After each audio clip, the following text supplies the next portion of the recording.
You have sentence? to. Yeah, we'll do that. Yes.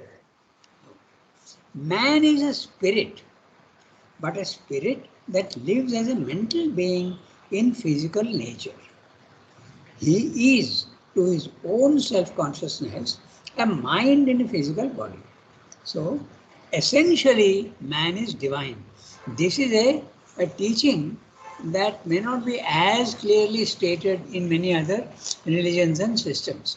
But very clearly, he is a spirit. He is essentially divine, not in his outward nature, but he is covered up with thick blankets.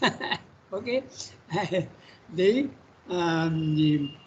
body is a thick blanket, the vital is another slightly thinner blanket, and the mind is an even thinner blanket, but they are all blankets. Okay, so they cover up. So now the spirit in man, the divine, who has been imprisoned by his own will, okay, he himself has put himself into the opposite of what he is. He is consciousness, but he puts himself into the densest unconsciousness. He is one, but he puts himself into the many in the physical world. He is all light and bliss and love, but he puts himself into the opposite of all that. In the darkest darkness, he puts himself. Okay, this is the truth. Now that's very interesting because even in Christianity, you have this symbol. Where is Christ born?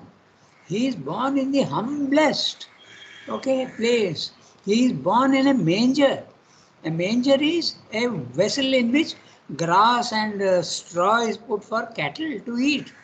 So it is the humblest place. In Christianity, you have the humblest, but in our Indian system, it is even more clear. Krishna is born in a prison, and that also at midnight. So this is the images. Both the images are indicating that the divine is there, but he is born in the most humble and almost the opposite of himself. The truth in Christianity is very clear, and in the Indian system, where Krishna is born in a prison at midnight, and not only that, there is a third element. Midnight is okay, but in the outside world, there is a huge storm blowing. Okay, everything is in disorder, and there is great difficulty there. So this is man is a spirit essentially, but note that word but, a spirit that lives as a mental being in physical nature. Physical nature is the thick blanket, and the mind is the thinner blanket. He is not mentioning here the vital, but it's very obvious. He is, to his own self-consciousness, a mind in a physical body. So he thinks himself as the mind and the body. But at first, he is this mental being materialized, and he takes the materialized soul, Annamaya Purusha, for his real self. He is obliged to accept, as the Upanishad expresses it, matter from the Brahman, because his vision here sees matter as that from which all is born. This is also the materialistic view. Of course, the materialistic view does not take the matter is not divine, but it is the origin of everything that comes in. So there is a whole gradation. Even spiritually, you see, when you go to the higher level, you see that matter is originating. Okay? But it is thick, dense matter that is originating the subtler and subtler forms. Because his vision here sees matter as that from which all is born, by which he lives, by which all lives, and to which all return in their passing. This is also, he has just put it like that, but this cyclical movement of coming from something and going back to something is something that happens even in the physical world, and even in the vital world, in the subtle world, and finally even in the spiritual world. In the physical world, the ocean, the sun is shining on the ocean and water evaporates, it becomes a cloud, it goes and gives pure water to sustain the world, and the river goes back into the ocean. So again, this cyclical movement is there at the physical level itself. Then at the every creature, every animal, every human being is born from matter and finally dies and goes back into matter. That's one thing. Then spiritually also, from the highest level, You have come from the divine, and now at the end of your spiritual journey, you go back to him. This cyclical movement is there everywhere. This is what, that is the reason why even recycling, okay, in the physical world is so important. You can see this also. Okay? In fact, now we have understood the importance of recycling. Nah? The, what is rejected by you can be used as fertilizer. Okay. I'll tell you something very interesting. Okay. When I was in the press, we had a building which was also used by us. And in that building, we used to also keep watchmen. Okay. And there was a toilet for the watchmen. Okay. And they used to go there every morning and use that toilet. But just outside, it is a garden-like thing. And there was a papaya tree growing outside. Okay. It's very funny, but it is absolutely true. And that's why I'm saying this recycling is so important. It seems to be unimportant and not related to spiritual life, but it is. Okay. So I can tell you that that papaya tree gave the most sweetest, sweetest fruits.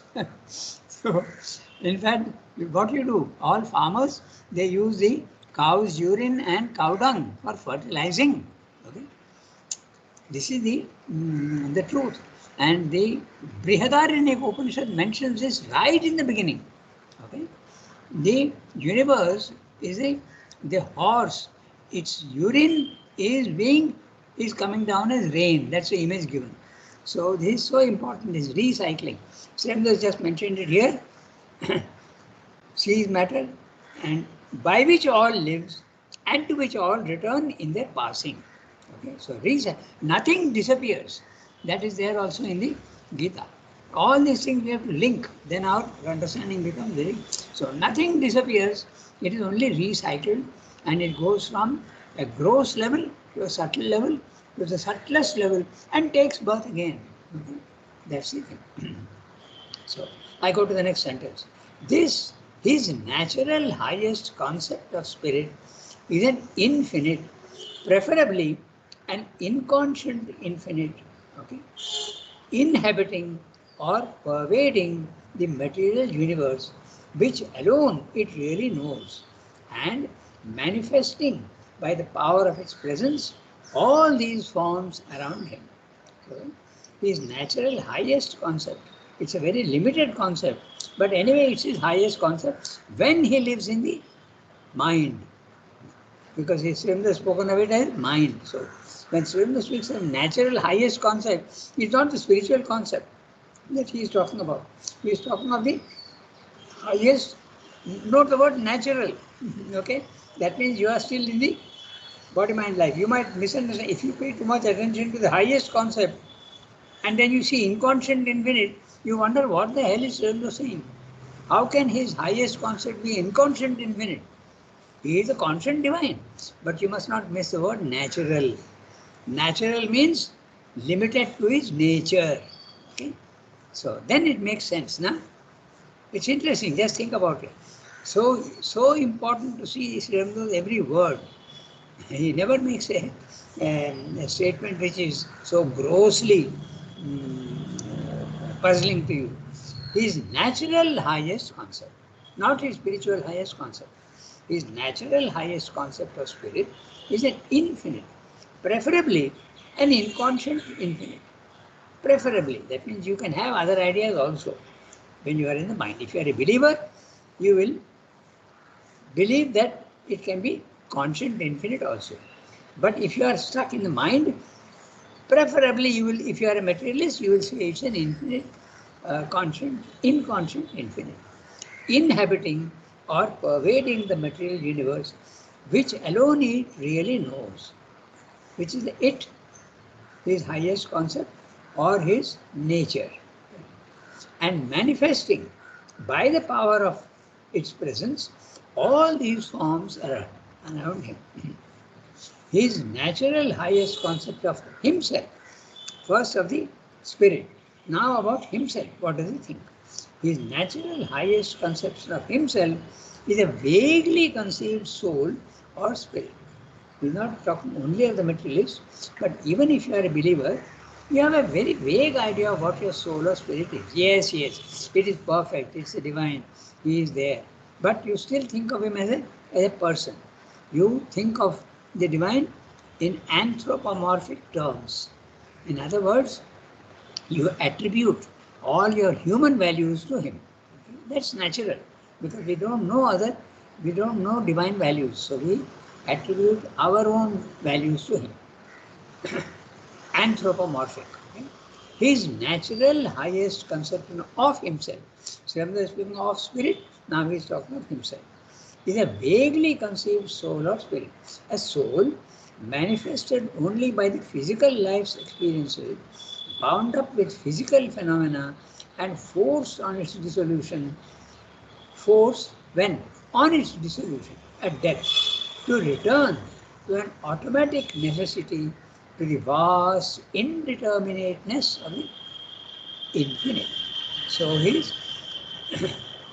his natural being of himself is limited, but he goes back into the infinite.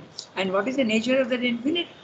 Featurelessness, the indeterminateness, no features at all, no characters, nothing, empty of void.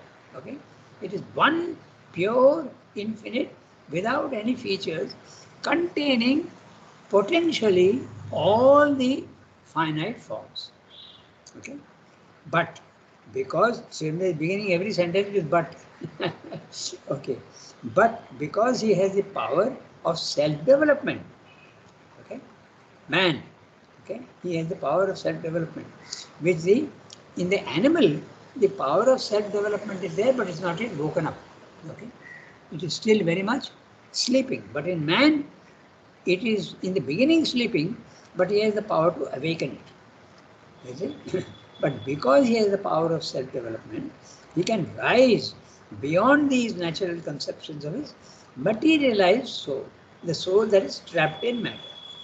He can supplement them with a certain derivative experience drawn from supraphysical planes and worlds.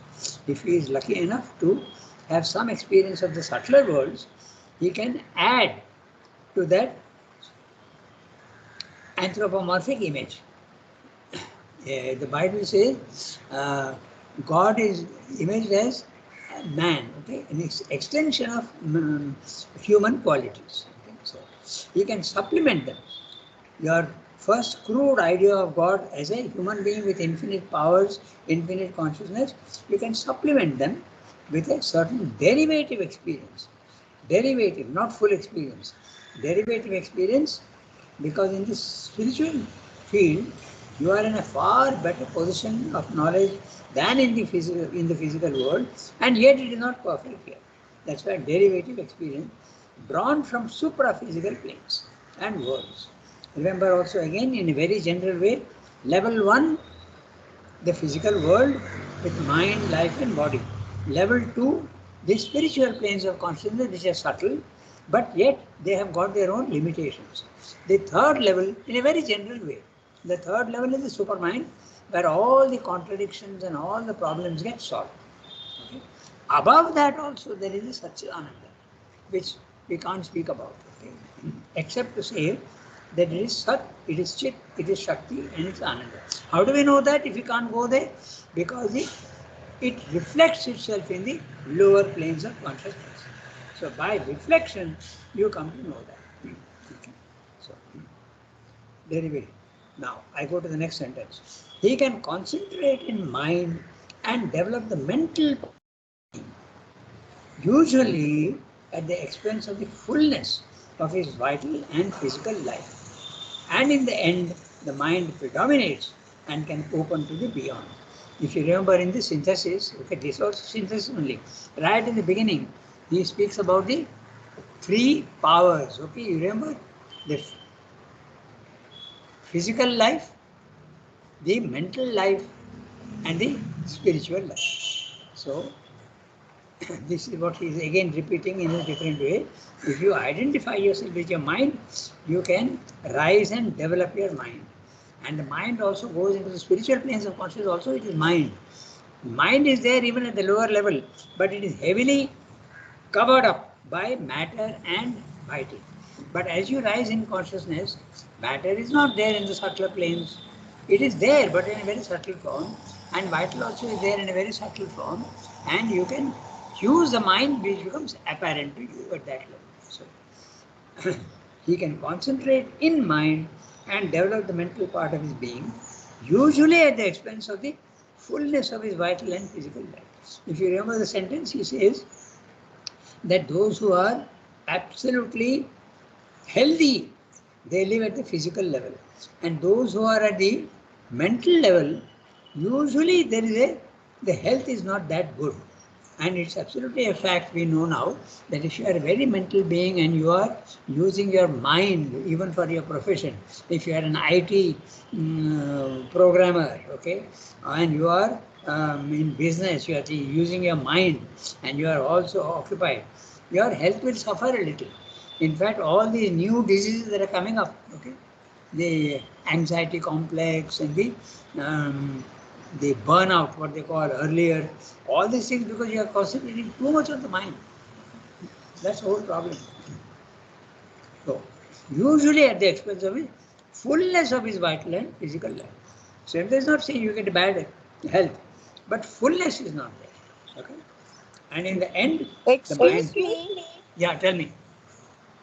You know, Mother has said a sound mind in a sound body.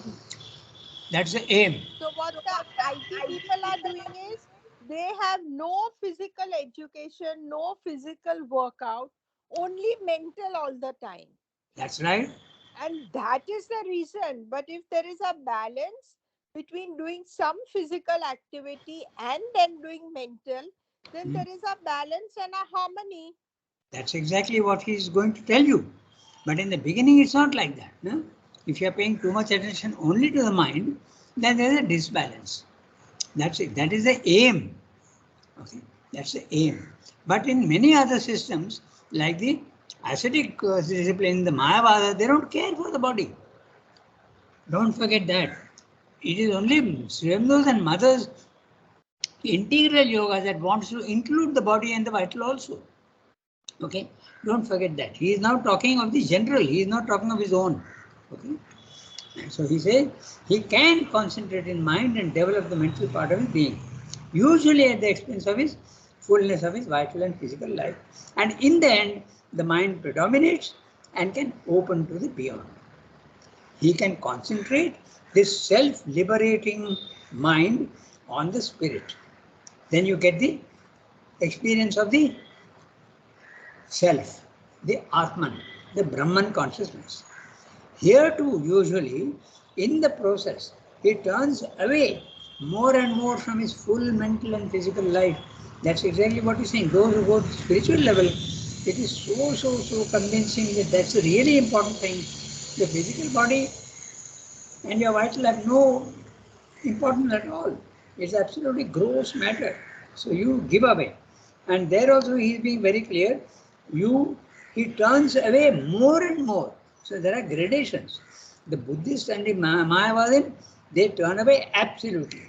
But even if you are not turning away absolutely, more importance is given to the spirit than to matter and vital. Okay? That's what he's saying. Here too, usually, and that also he's saying, usually, in the process, he turns away more and more from his full mental and physical life. He limits or discourages their possibilities. There you are. So, again, two possibilities. Either you limit your physical activities or you discourage them also. Don't waste your time with physical activities.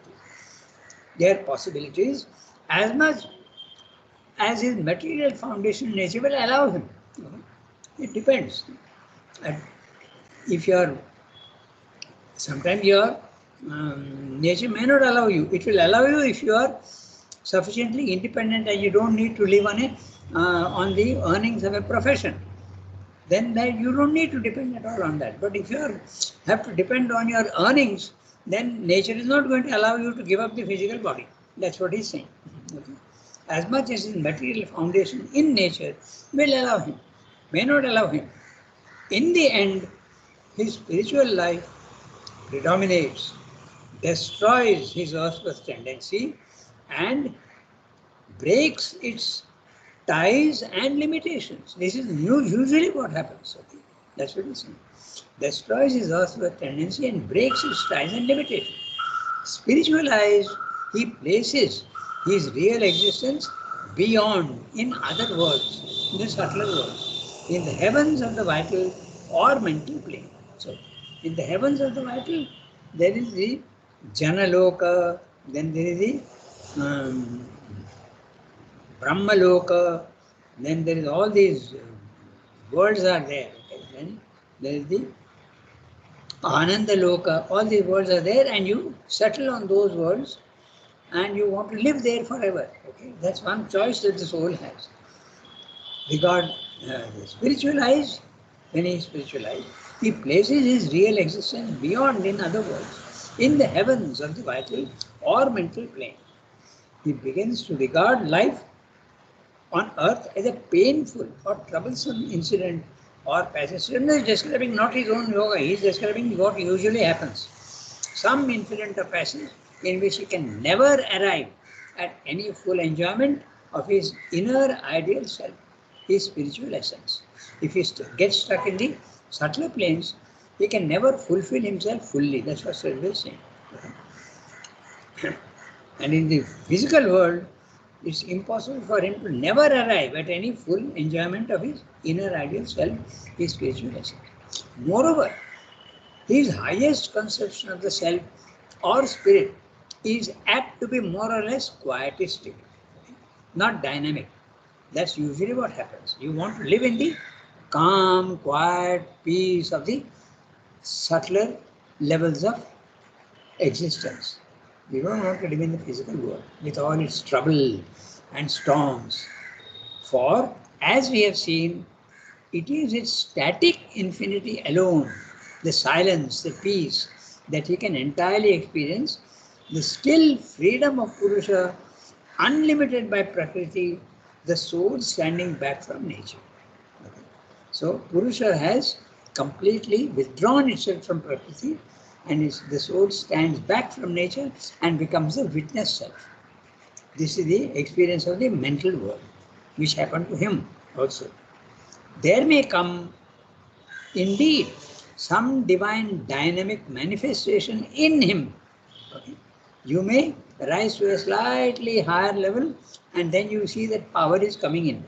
When he means divine dynamic manifestation in him, you have some power to change your mind, your vital, and your body. The body is the most difficult, but it can come.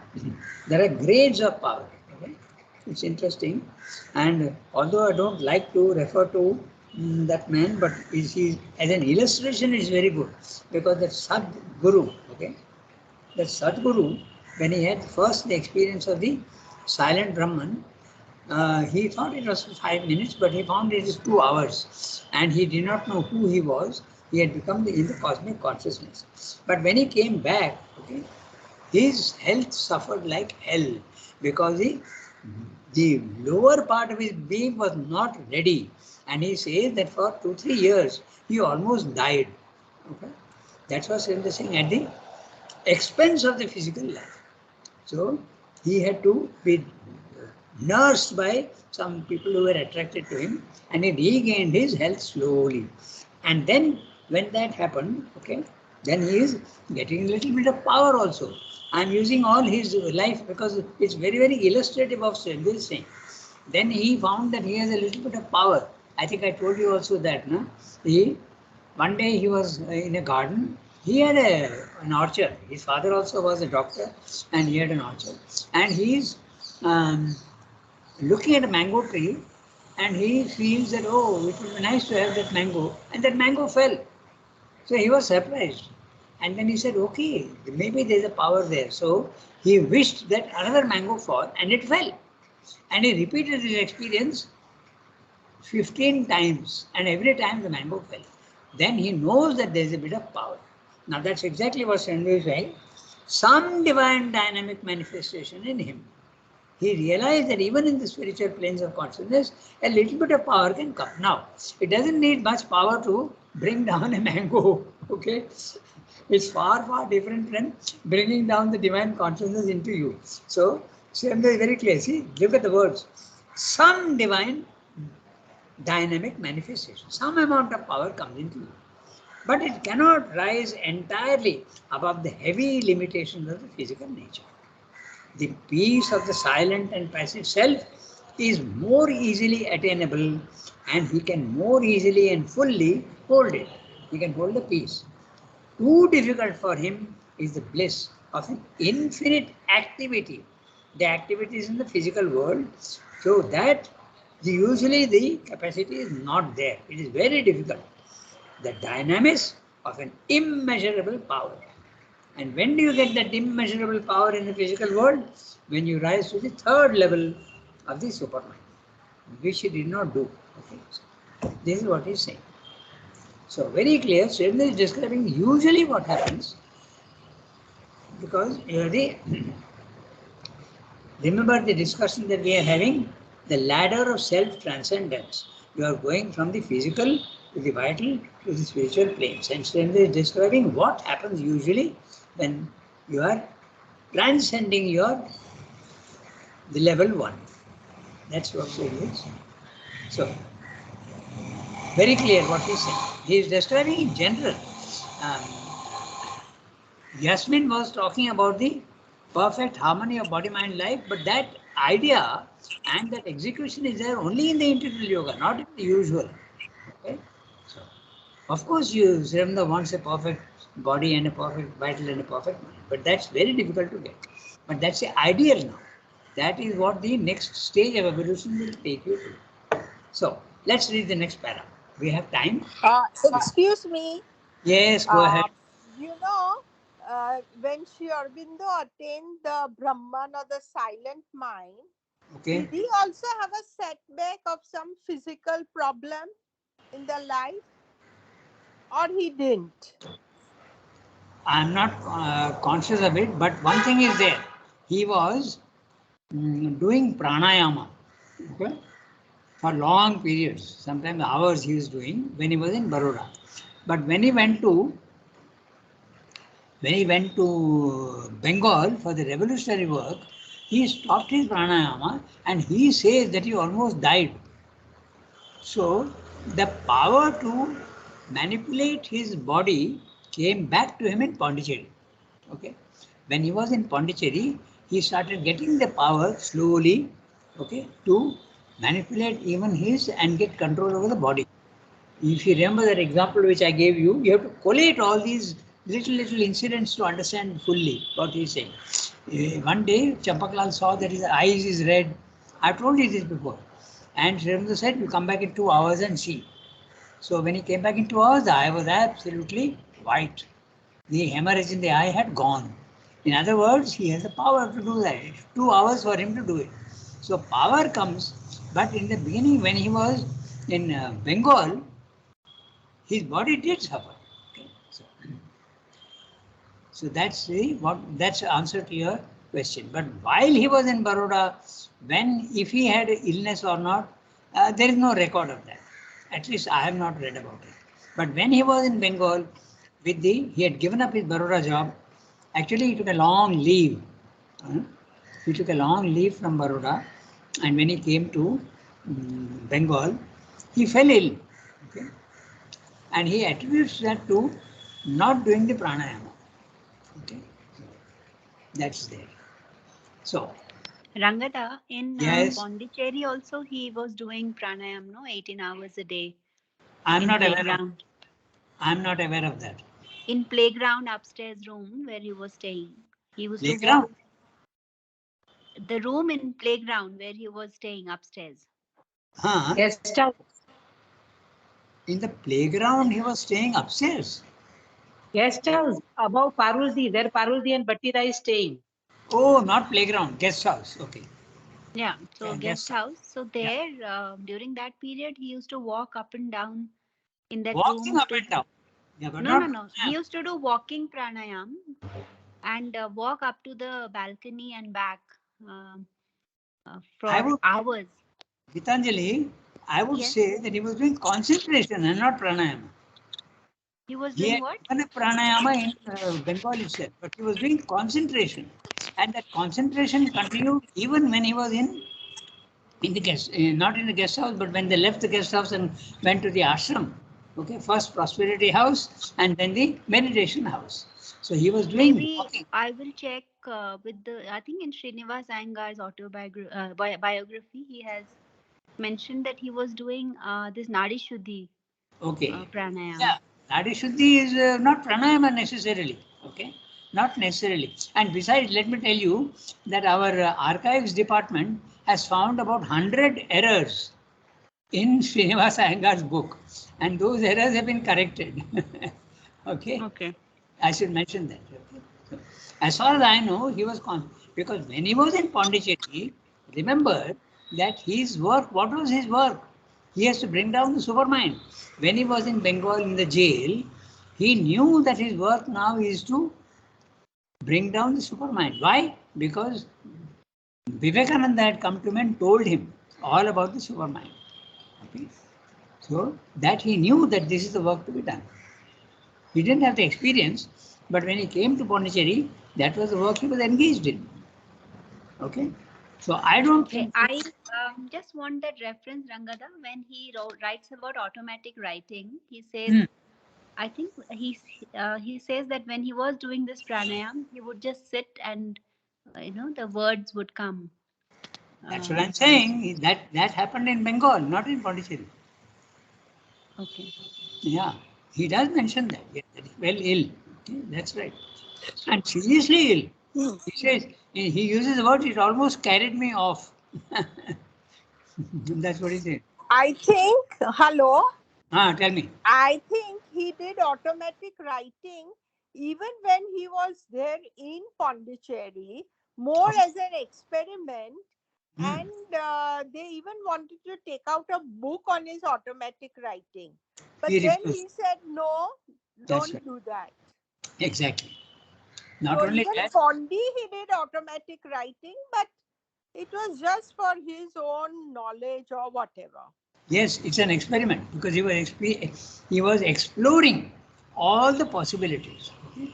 He did pranayama, he did all these things. It was mostly the automatic writing. The records are in Pondicherry only. Okay, so that's definitely true. And he comes to the conclusion that automatic writing depends on the medium, and he says that the medium also contributes to the writing which is coming out mechanically on the paper. But he says that the medium also contributes. So it's not absolutely a perfect transmission from the subtler planes to the onto the paper. It's not. He says that it is also a mixture of his own. He experimented that and then he stopped it at a particular time. All those automatic writings are given in the record of yoga towards the end. Okay? They are very interesting experiences, but they are there. Okay? And in one of those, tell me. Sorry, Rangana, what do you mean by mediums? He also depends upon for Yeah, experiment. the medium. Okay, there's a being, let us say Raja Ram Mohan Roy. He is in the subtle world and he is telling you things. But if he is telling you things, can you and I receive them? We can't. So there has to be a medium who is in between. So Sri Aurobindo becomes the medium, but it is not something spiritual. So even those who are very sensitive can become mediums, and their hand becomes the automatic recording of what is being heard. Okay, mechanically the hand moves on paper and records what the subtler being is telling you. So you need a medium. Or Okay. Shilpa, clear, na? You need a Yes. medium. Yeah. Like we want to become an instrument, Thai instrument. So we have to become, in that word, we are the instrument, but actual work is done by them. Yeah, and you are an unconscious instrument, mechanical. You don't let in fact, you make your mind silent. But Srinivas says, however silent you make your mind, your subconscious is working. So there's always a contribution of the medium also, he says. It's not a pure transmission. And that is the reason why when he wrote that 30-page little booklet called Yogic Sadhan. Okay, he says don't publish it. It's not my writing. Although it looks very much like his writing, but he said no, it is not my writing. Don't publish it. So Yogic Sadhan was suspended publication. I have a copy of that, but he did not give much importance to that. Okay, so let's read the next para. Okay? We have got 7 minutes. We can read it, but the spirit can be poised. So, any one of you quickly, let's start reading. Who will read?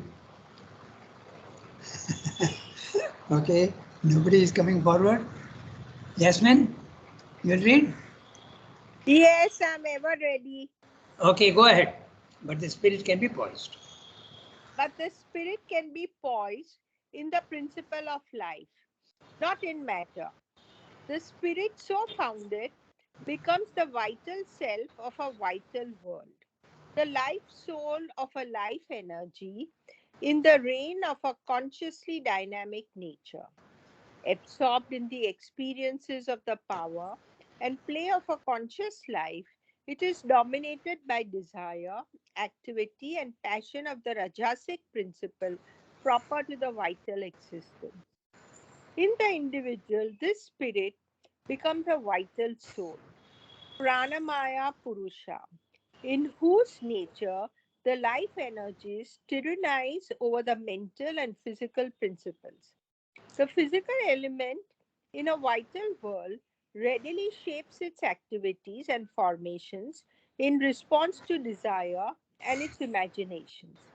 It serves and obeys the passion and power of life and their formations and does not thwart or limit them as it does here on earth, where life is a precarious incident in inanimate matter.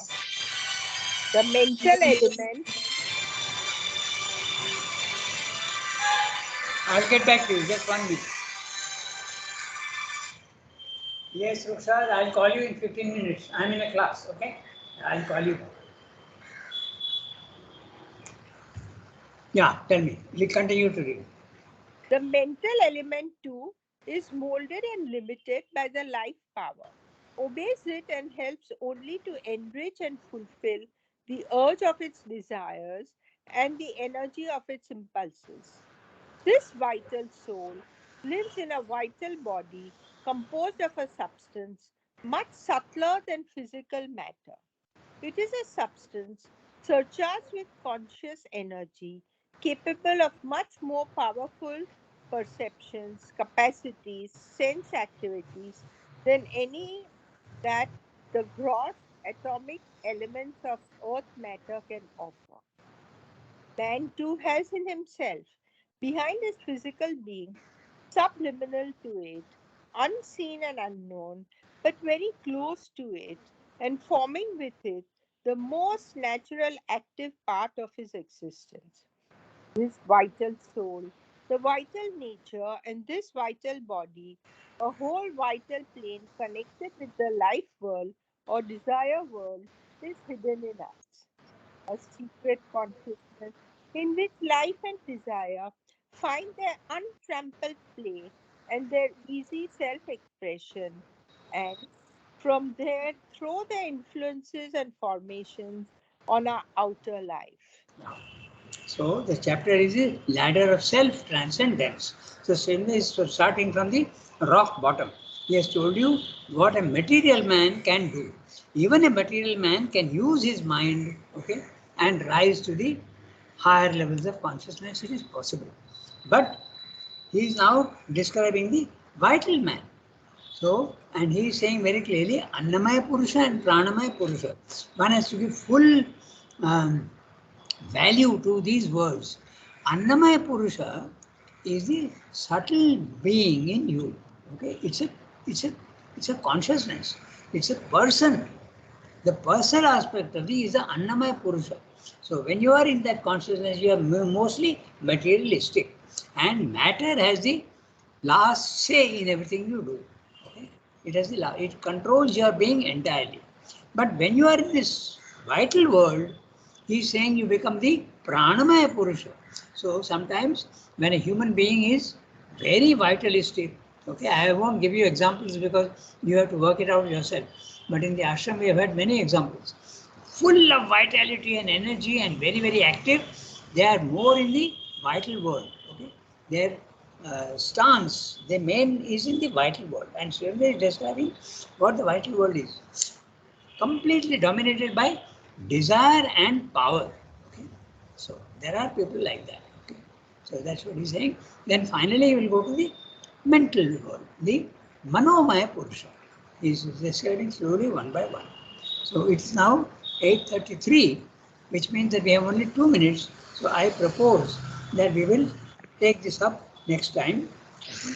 But the spirit can be polished.